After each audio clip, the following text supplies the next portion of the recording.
Antigamente a produção de shampoo não era um shampoo, vamos dizer, eles faziam com sabão de coco, porque o shampoo não existia muito assim no começo da agricultura.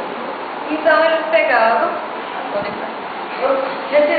matavam o porco, retiravam a banha do porco, a banha chegando, retiravam a banha do porco, misturavam o coco ralado, moído, né? Colocavam algumas ervas, vocês estão vendo que estão verdes, porque não tinha outro corante, né?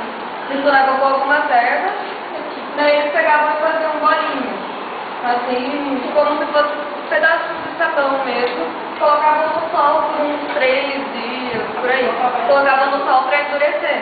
E tomavam um banho com isso mesmo, pegando aquele sabão com aquela banha, com coco, com isso mesmo.